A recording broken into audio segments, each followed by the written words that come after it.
don't know. I don't know. I'm looking, yeah. Marc Clarke, that's classic. I love it.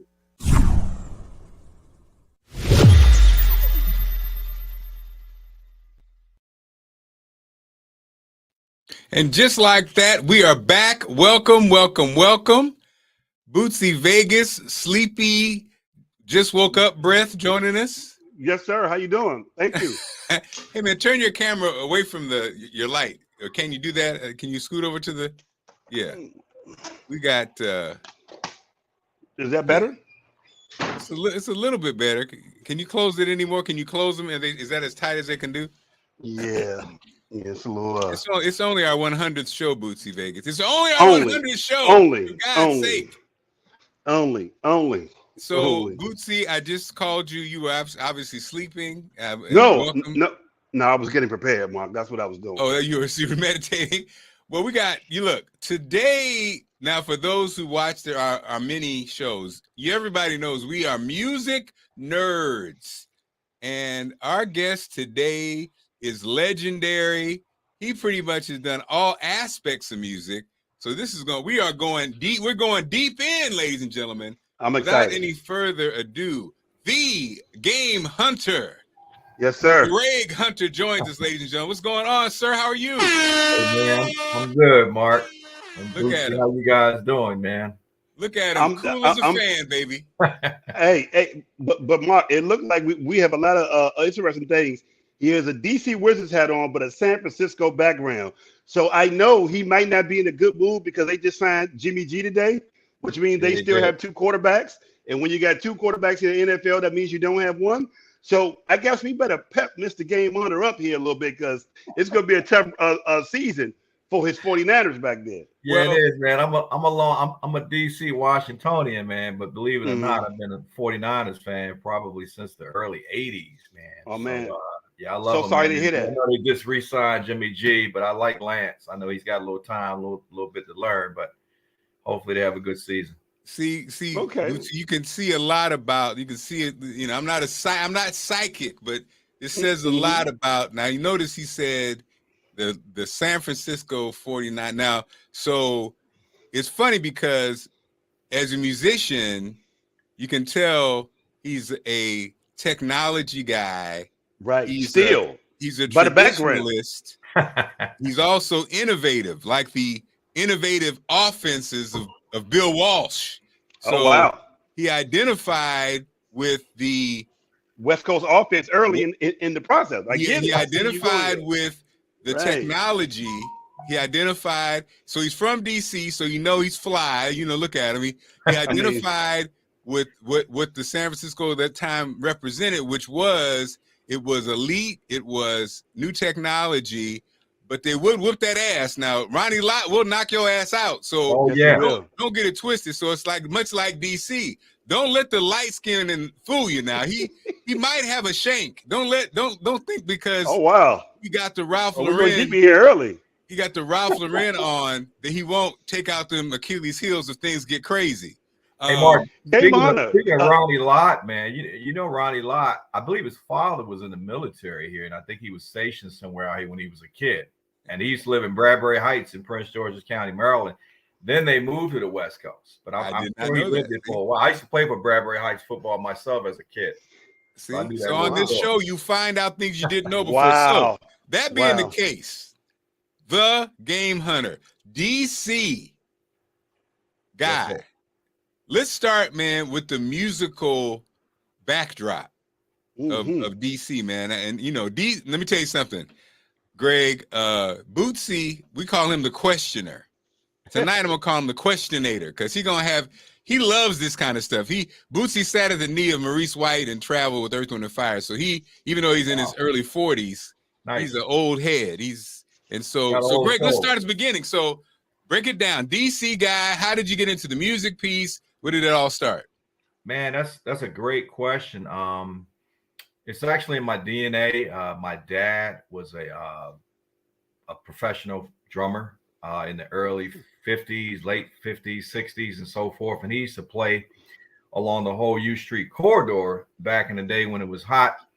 when you had the Art Blakeys, Oh wow. the Cab Callaways, Yes, you know, do. going back a while ago.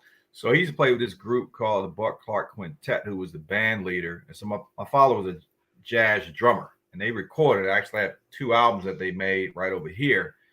So my brother and I both honestly got the music touch, if you will, as kids growing up in DC. And my mother, you know, her and my dad, I lost my dad when I was young. I was only 4, my brother was 8. But he laid the backdrop. They both laid the backdrop and the foundation of me getting into music at a very early age. A lot of people don't know that side of me either, Mark. They see me in the business world around town, but I've been in the music, man, since I've been 5 or 6 years old. You know, from everything from starting playing drums. And when you become a drummer, man, you kind of gravitate to picking up a whole bunch of other instruments such as guitar, keyboards, you know, bass.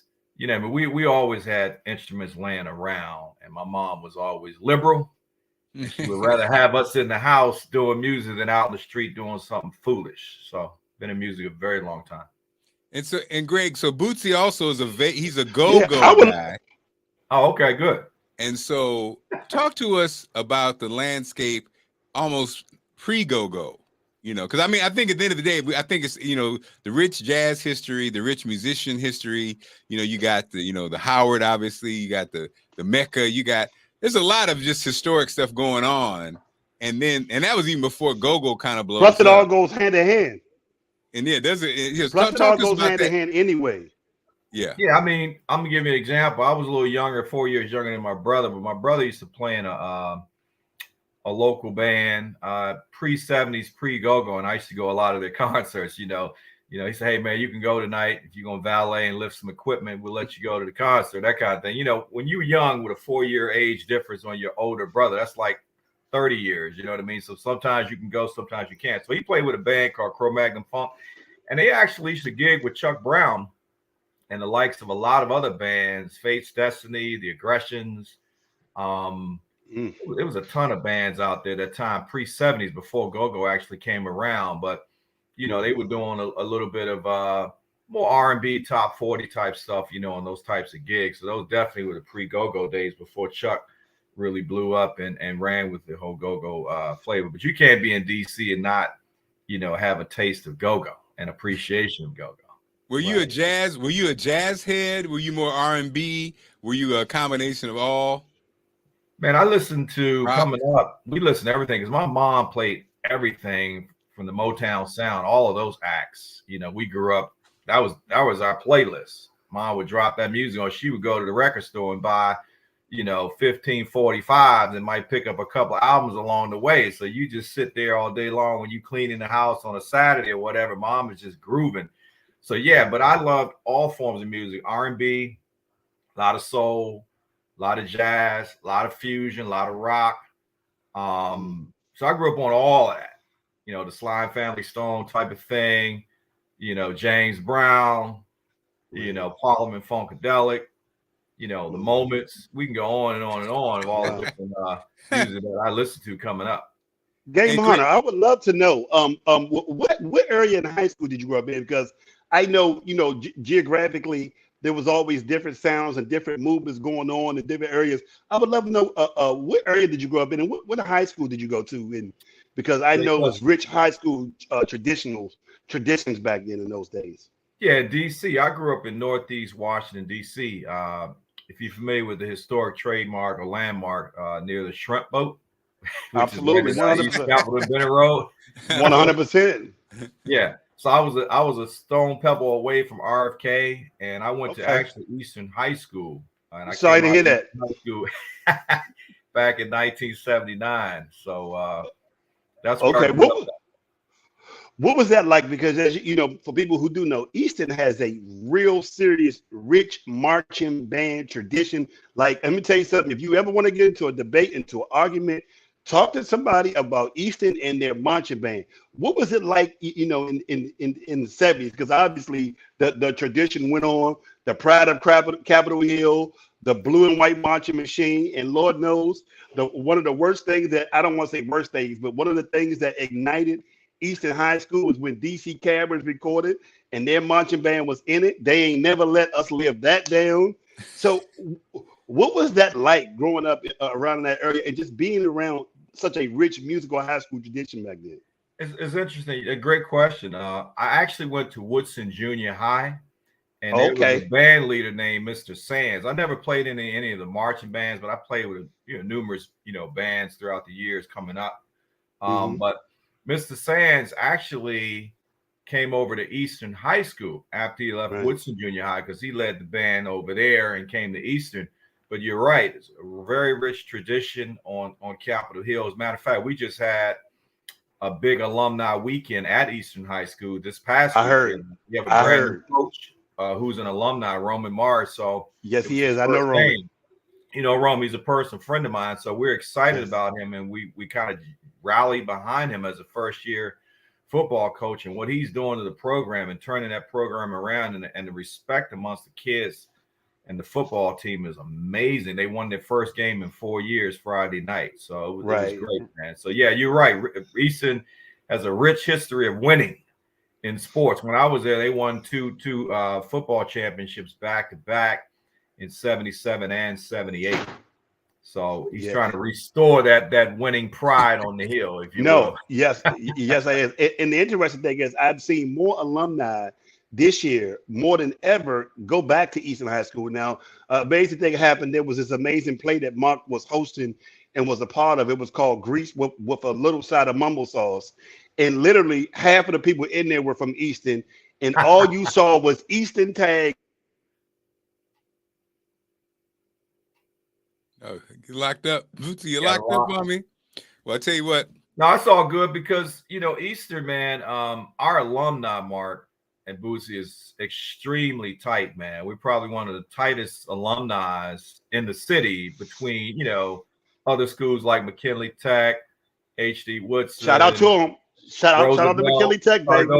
Shout out to McKinley Tech. Those are some really Dunbar. Those are some very strong alumni, but Easton is right up there with the ranking with the rest of them and the best of them. So Bootsy, I want to give, before we get too deep in the show, we want to hear a little bit of the Game Hunter, a little bit of what he does, Bootsy, and then we'll come back and we'll get into that because he wears many hats, as you mentioned. Many know him for the business world. Many know him on the music side, but the fact that you'll love Bootsy is the fact that he wears so many different hats in the music game. So here's a little bit of one of your latest, I believe, sir. Yeah, the recent single. Yeah, you can tell us. It's still going on. Still going on. It's a little bit up. Still going on and on, still going on. Still going on. People dying, mothers crying. It's still going on. Wicked people standing still. It's still going on. Color of my skin, I can't win. It's still going on. Because I'm black, I may be killed. It's still going on. Sisters and brothers dying in the streets, disrespected and assaulted by police. No intent to carry out the law, acting on the hate within their heart. Same story, different pages. Children locked away in cages. Still going on. Pain hiding, different phases. Struggle don't quit, no. Even when peace is anticipated. Still going on. All these bombs shaking up the streets.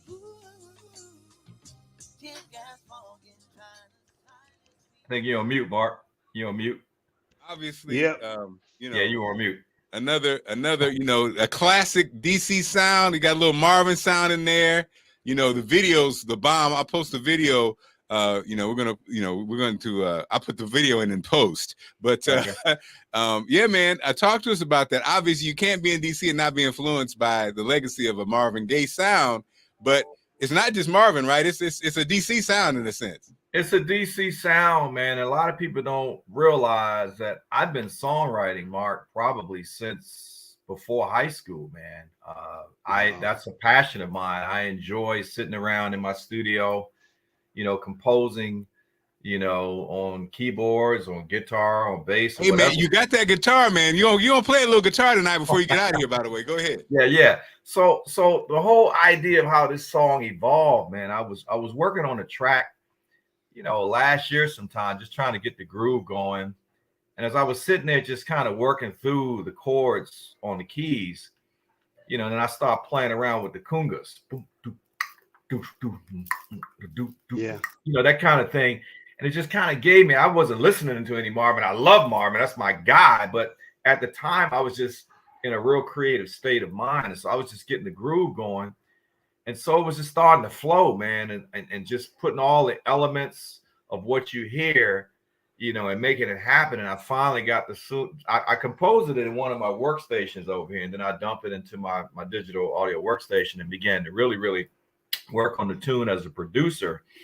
And, so it just all of the things that we've been going through. I know we'll talk about this, but I wanted to do something relevant, something that's real, that people can relate to, and all the things that we've been going through as a people, man, since the beginning of time. And it just hurt. And just to let you know, I unfortunately lost my wife of 32 years 2 years ago, not to COVID, but to a terminal illness that she had. And she knew I was working on a jazz project, which I released in 2020. That's called the Hunter Summer Nights. And she said, you got to keep moving forward and get that project done. So I had so much inspiration, Mark and Boosie, to really get this project done. So the way it evolved, because I write, I sing, but a lot of times I'll bring in the talent that I need. Think of me more of that producer. I'm not an artist. I'm more the producer, behind the scene guy, the mastermind. I've always admired folks like Quincy Jones, Bernard Edwards, Nile Rodgers, right? Those kinds of guys. Bluey with Incognito. Think of me of that, Robert Glasper, bringing in talent, going out, seeing talent, getting them in my studio. And once they get it, they're like, oh my God, man, you got a real studio. You write and you produce. So that's where I was at. So how all evolved, because it had a Marvin flavor to it. I reached out to a very good friend of mine who's one of my writing partners. He lives in Philadelphia, and we've been writing songs together for years. So I told him, I said, man, I need a strong hook on this. I told him what the message I want. I said, the message has got a Marvin flavor. Marvin talked about what's going on in the early 70s and all the things that Marvin identified in that classic album, that particular song. If you think about it, the war, civil rights, racism. I mean, can I go on and on and on? All the things he was talking about, we said to each other, well, it's still going on. The same stuff. It's even worse today, as a matter of fact. So that's how the whole concept evolved. So I shared it with him. He said, well, give me a minute to work on it. And he hit me back. He says, Greg, I think I got a hook. I said, what's the hook? It's still going on. Wow. It's still going on. I was like, that's it. That's it. That's so relevant. I said, we can work with that. But as you see, the message is so clear, and it was at a time, the gentleman that's singing the lead on that, he's a local artist. His name is JayZ Campbell, 30-year-old talented dude that was sent to me by a gift of God through another musician buddy of mine, because they know I'm always looking for talent to work with. He said, man, I got this young guy that can sing. He needs to get in the studio with you. I've been telling about you for years.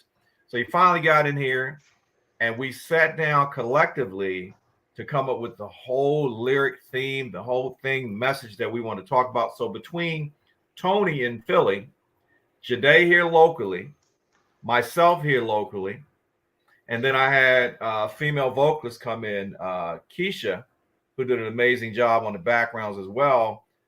And I also reached out to Wes Felton, who's writing. That's my guy. One of his best friends. Absolutely. About the project last summer. And he's like, man, I said, man, I need 16 bars for you to MC and come up with an incredible message. immediately. He's like, man, this is great. This is an excellent idea. Got him in here and he spit those 16, man. And it just whole project just came together, man. He was like, yo, man. He said, man, I didn't know. I said, I didn't know you got there like this. I said, man, I've been doing this a long time, man. I don't hit records on the wall, but believe me, it's coming. And I worked with a ton of people. I love the way you layered the vocals, the way you layered the vocals. So Greg, is that, again, is that your guidance, you know what I mean? Because you knew what you wanted out of that. How does that process work when you bring a singer in? I'm also an audio engineer, Mark. So all of my equipment here, I've been in audio engineering since I was a kid. I was always the guy in the band that always figured out how to record us. Guys are like, man, how do we record? I'm talking about taking you back to cassette tape days and 4-track recorder days. I still have my first TAC recorder that I purchased. My brother and my cousin I purchased in the early 70s when we first started doing multi-tracking.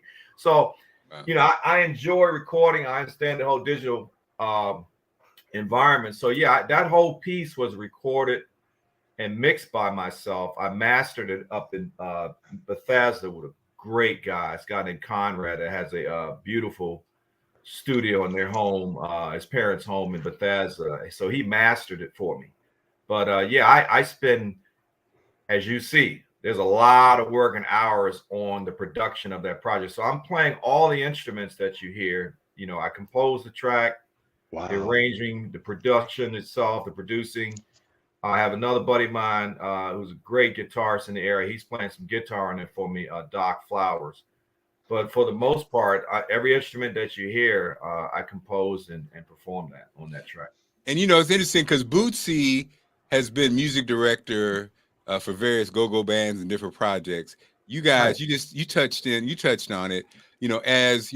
I grew up as a musician. I'm a wannabe musician, wannabe comedian, wannabe this, wannabe that. So I grew up around playing in the jazz band. And I play saxophone, and the thing that I thought was funny, and I think Greg, we're kind of in the same generation. Bootsy is a little younger than us, but so it was funny, Greg. I know you remember this, but you were already a recording person. But I remember a lifetime of playing in marching bands and jazz bands, and really back then, you didn't have access to recording studios unless you were really going to do something, right? Or you had some money. Right. Yeah. So I remember in college, I played saxophone. So I played saxophone on my friends. We went into a studio in a college town and recorded one of his songs. I played saxophone on it. And then that was my first time in the studio. And I've been playing since 3rd grade. And I could say that was college. So then I graduate, and my first girlfriend in Huntsville, Alabama, when the game changed, Greg, you know what to say. So then you had cats who were musicians, quote unquote, but they didn't play any instruments. But so my girlfriend's brother, though, had a whole album he had produced at his house in his basement. And man, I listened to the project and it was better than any, I was like, what the hell? Like, also, Bootsy, this is the first time I heard Public Enemy. Oh, nice. What's the Night Train? That. And I was like, that whole production piece. So he was a big fan. I was blown away because I was like, I'm a musician who's studied music and blah, blah, blah, blah, blah. But this is a whole new world that I had no idea even existed. And then I did. And so I'm in Huntsville, Alabama, and a 17-year-old Brian McKnight I met because his brother, Claude McKnight, and the rest of the group were Take Six. They were in college, and they just got nominated for a Grammy. And so they were singing jingles for radio stations. So you can imagine how crazy those were. Yeah. And so, but I'm just saying all that to say, Greg, how it changed from almost, I guess that would be the audio world changed when the digital came in, I guess, right? Oh, absolutely, man. I mean, I've always, when I was a kid, I was the guy that would, when mom would bring those albums home, I would be the guy that throw the headphones on and open the album and just read all the credits. Right. I always was curious about, well, who's playing that sax? Who did that arrangement? Who did that vocal? Right. Who's singing right there? Who's playing bass? Right. Who did that solo? Who produced that? Who wrote that song? Right. Where was it recorded? Right. All that was so intriguing to me. And I was like, man, I want to get into that. So, what was the first album? Game Hunter. What was the first album that ever sparked you though? Like, what was the album that really triggered something for you during those processes? Probably some Parliament or something. America Eats Its Young or something like that. Wow. George Clinton type stuff. Some Sly and the Family Stone. Right. You know, any of that kind of stuff always threw me away. You know, James Brown. I mean, we had all that, you know, all the time. So yeah, any of those artists, they would come to town and we would actually go to the Lowe's Palace. That used to be on F Street back in the day. We're talking about in the 60s. That's where the shows and the concerts would be when artists would come to town. That was the venue. And yeah, so we're going way back, man. But this whole evolution of audio has always amazed me, you know, starting out with cassette tapes, reel to reel, then going to CDs, then going to MP3, then going to DAT tape, and everything is a DAW, a digital workstation, and you're going to FLAC files now and WAV files. So just understanding and embracing the technology. You're right. Most musicians, they don't really get into this side of the business. They're just used to just playing and gigging and learning songs and all that. But this has always intrigued me. This has always been fascinating. Do you think it's still value in maybe doing reel to reels? I mean, obviously, because it's such a warm sound. Do you ever think they'll get back to the day when we'll be doing more manual to digital versus digital to digital? I would like to see more of that, because an analog environment with a digital environment, it can work to me, because analog gives you that grainy, warm sound, you know, super warm. Sometimes digital is too clean. Like even when I record, you know, I kind of leave some things with a human feel to it. I don't quantize every instrument, everything that I lay, every hi-hat, every snare. I might kind of keep it loose because I'm a drummer, so I kind of program kind of loose a little bit, if you will, when I'm programmed. But I do play live instruments on my tracks as well. That's a live bass that you hear on their live guitar on that particular song as well. So, gentlemen, now this is a little different, but since we are musical nerds, and you started off the Game Hunter, you said something that I thought was interesting. And Bootsy, you do the same thing, that bringing people together. So obviously, DJ Khaled's latest album, God Did. First of all, I laugh, Greg, because when he started doing that goofy God Did thing, you know, and he's always doing something, right? You're just like, oh, that's Khaled being Khaled. But then he puts together damn near everybody in the game on this album, right? And I can't wait to ask you, Greg, the Game Hunter, because you do the same. And it's like, there's a couple things, you know, I got to ask you about. Number one, everybody's talking about JayZ's verse on God Did, which is crazy. And JayZ's what, like 50, about 52, 53 or whatever. And there was a time, the Game Hunter, when we said, oh, when you get past, nobody wants to hear rapper over 35, right? And then on that track alone, it's JayZ, Lil Wayne, Rick Ross, DJ Khaled. Also, I mean, JayZ's verse is crazy, but what I'm starting to notice is it's the way everything is set up. You know, the breaks, how the track breathes, how at certain points there's a certain crescendo, a build up, a drop off. So I just want to just play a little bit, because I am still, and then Jay's verse is so crazy because now it's almost like it's bigger than even rapping. You are at a successful level where you can reflect on your own success and talk about your narrative while still rapping, though. And nobody talks that shit better than JayZ. Right. Probably nobody has the spoils of winning like he does either. Right. So it's more than just, is he the best rapper? It's like he's kind of got to a level where it's like he's in his own space. But anyway, I just wanted to just give a little bit, because, you know, I'm so in love with it. Then I want that professional ear from you, Game Hunter, and you, Bootsy, the youth on this, just to share your thoughts. Okay.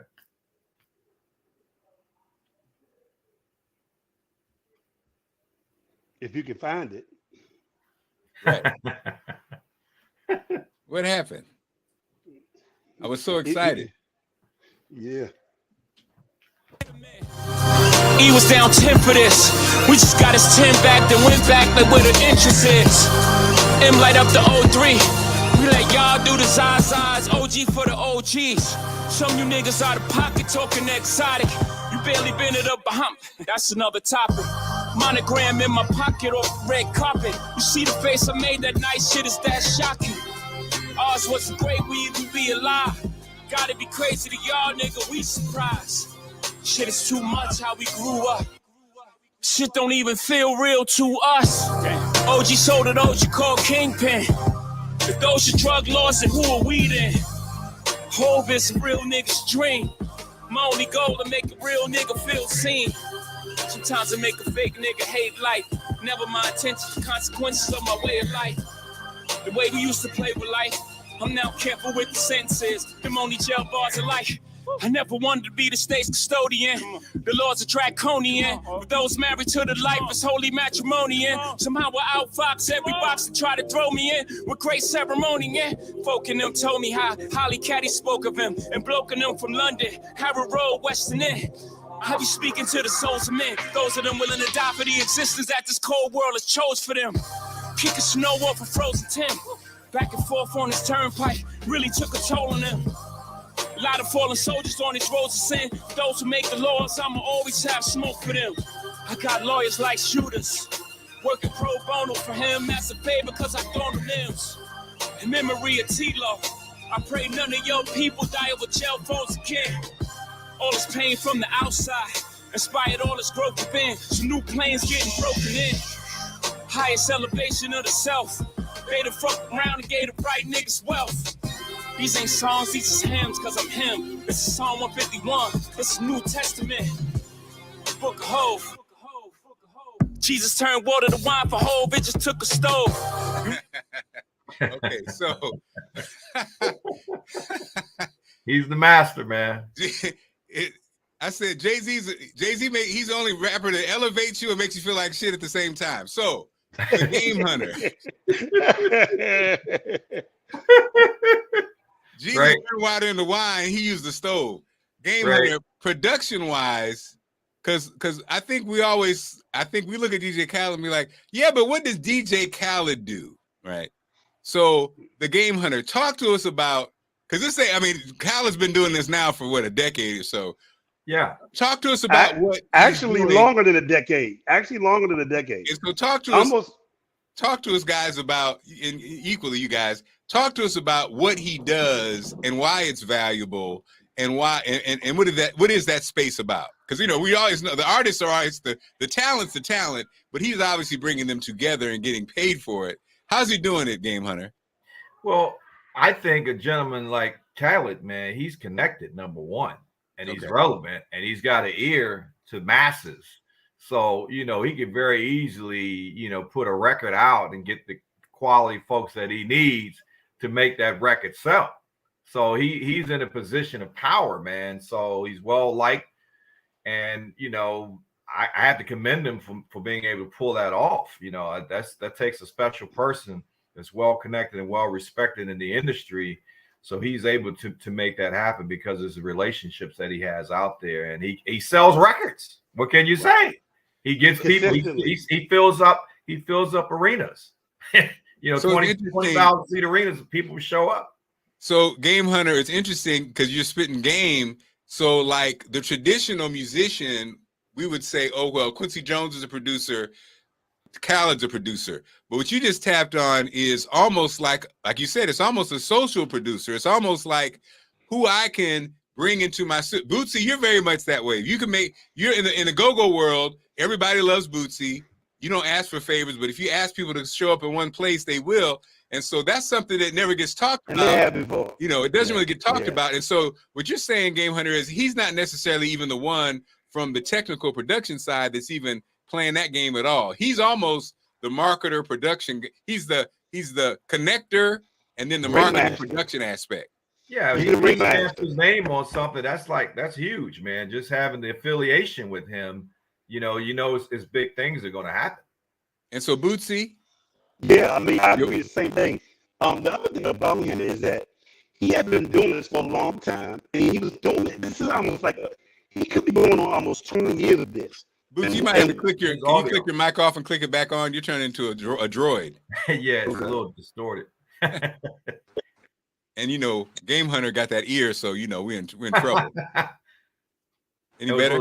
He sounded digital, you know. Yeah. Can you guys hear me now?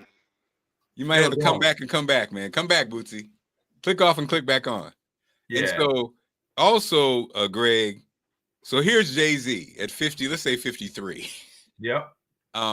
Dude, it's almost like his lane, he's in a lane by himself. That's true. You know, what do you think? He what happens? Go away and retire, come back, retire, come back. He keeps saying he's retired. Next thing you know, he's got a new product out. So I don't think he'll ever retire. You know, he'll stay relevant. You know what I mean?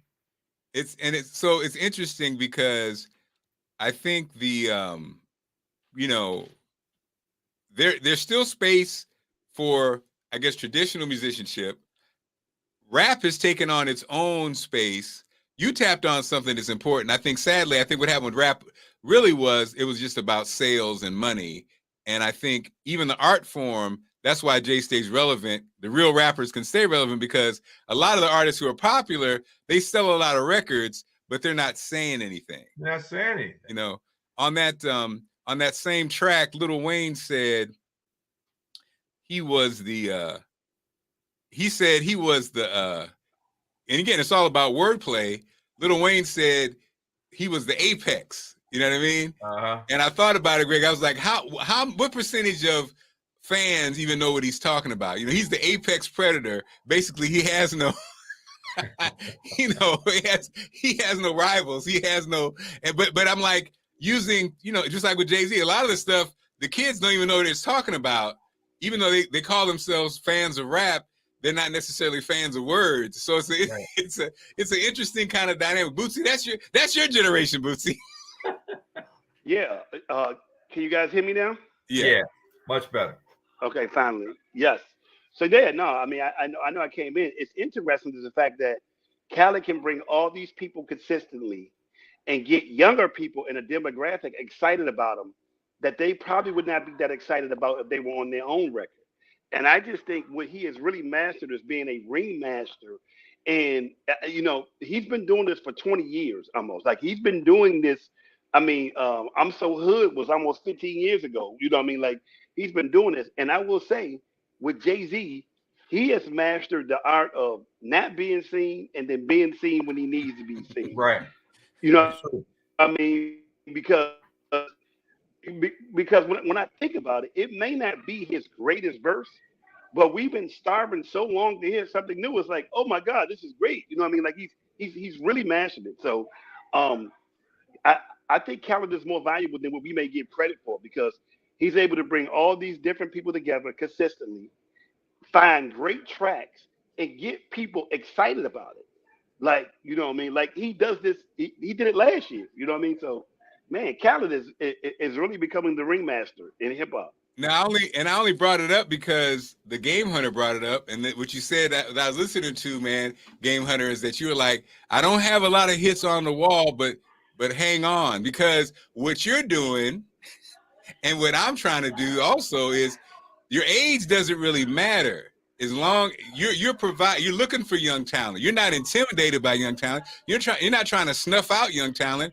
You're saying, look, young talent, I have this skills. I have this set of particular skills, and you have this.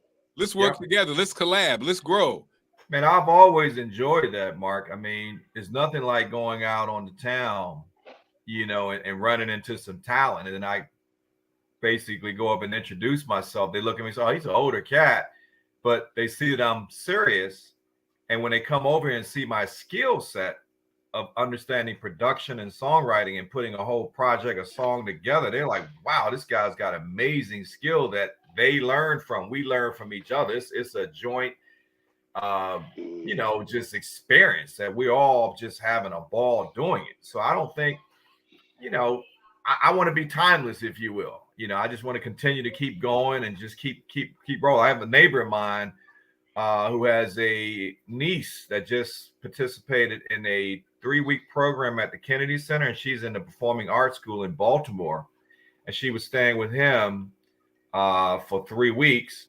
He called me a week ago and said, hey, my niece is over here. She came over here and she's songwriting, and I'm sitting up here working on some chords with her to help her with her songs. She's like, wow. She told her parents, I met the parents about a week ago as well. They're like, oh, my daughter, she was fascinated. She came over to your studio. She was like, she can't wait to get with you and get these songs done.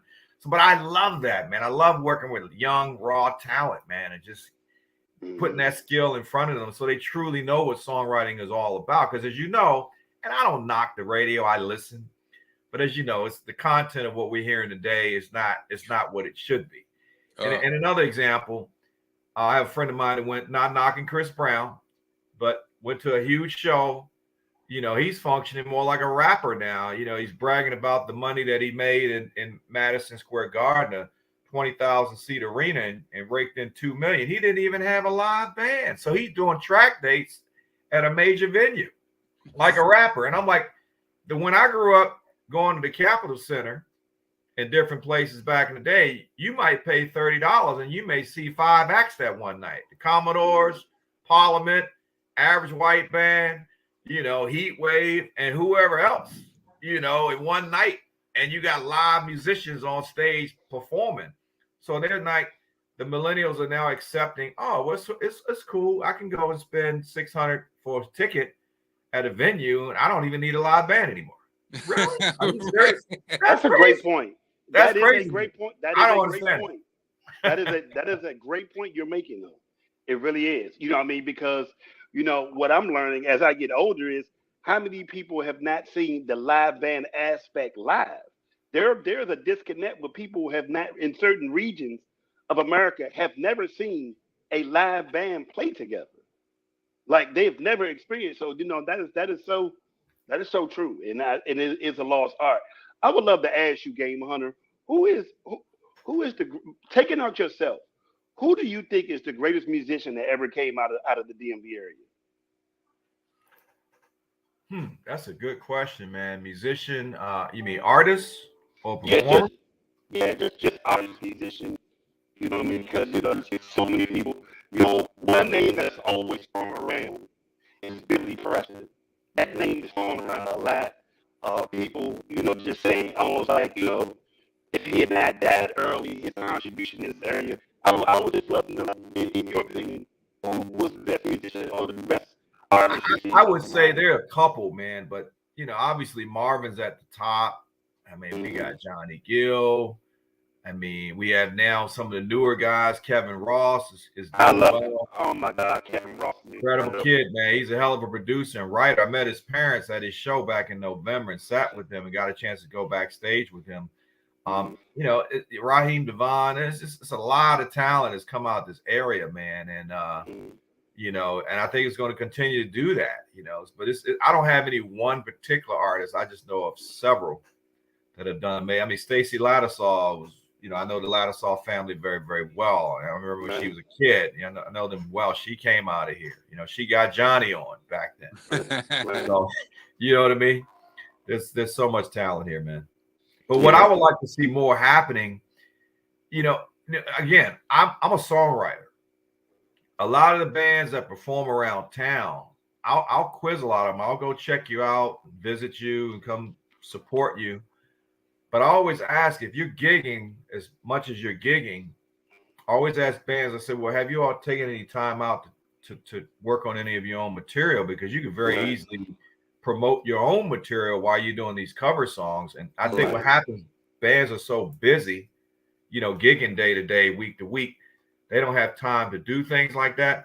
And nor do they may have the passion to do it as well. So I remember last year, or maybe a year and a half ago, when CeeLo, if you remember, he was on, I think, the BET Awards show, and he had a live go-go band, but I don't think they were true go-go DC musicians. And so it was a big frenzy. Everybody was upset with CeeLo. He's a businessman. So Why get upset with him because he was doing go-go? What he ended up doing was, okay, well, I'm going to come straight to the source. He came right to DC and got with several local bands and created a couple of new songs from scratch. He's a songwriter. He's a producer, man. A lot of these folks don't write, man. I would like to see more writing going on amongst these groups locally. Man, and so, Game Hunter, your latest project, how can people get it? How can we get the past projects? How can we see you live? What is going on? All right, cool. Well, I just posted a link of the actual video. Have you guys seen the video on? It's still going on? I've seen it. Bootsy has not. I was trying to share it to the screen. So yeah, so it's www.gamehunterproductions.com is my website. But if you want to see the actual video, you go /videos and the video's there. So I'm releasing officially this coming Friday. That's when the project actually is going to be released on all music streaming platforms. But you can go to my website and grab that video now if you like and take a look at it.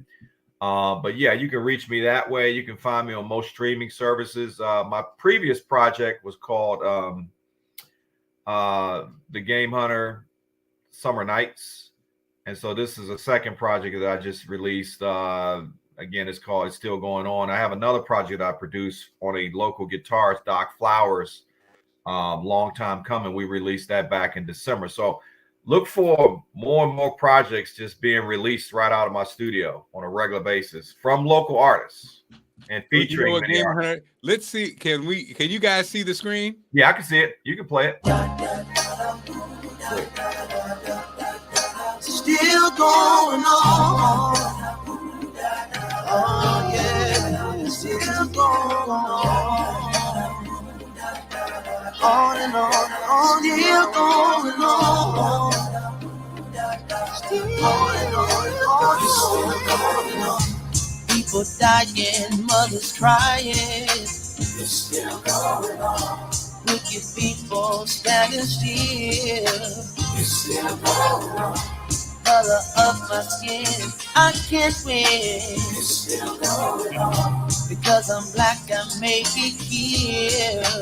It's still going on. Sisters and brothers die in the streets, disrespected and assaulted by police. No intent to carry out the law. Acting on the hate within their heart. Same story, different pages. Children locked away in cages. Still going on. Pain hiding, different faces. Struggle don't quit, no. Even when peace is anticipated. Still going on. All these bombs shaking up the streets. Ooh, tear gas fogging, trying to silence me. Call me brother, know me on track. Smiling when you're killing me with a gun against my back. It's still going on. Pandemic came and went so unfair. The ones we love no longer here. Hands up, don't shoot. Keep your hands on the wheel. Swear to protect you, but they choose to kill. Still going on. Time to change, but things still go the same. It's still going on. Time to change, but things still go the same. I can't believe we still here. Yeah, same madness, but a whole nother year. A whole nother mother, the same old tears. Little kids on the playground now playing in fear. A country divided shall not stand. 400 years later and we still less than a man. Black on black blood still stains the land, while traders storm the nation cap with flags in their hands. It's blood on the roots and blood on the soil. Like Marvin, it makes me wanna holler. We still killing for oil, we still dealing turmoil. What's the point of marches if crooked cops don't get charges? My attitude boils. We rage against each other instead of the machine. King had a dream. Malcolm said, get it by any means. The battle of evil versus the good. If I could wake up from this nightmare, believe me, I would. It's still going on. People dying, insurrection on the hill. Tell me tonight I'll be free. What's going on down my run?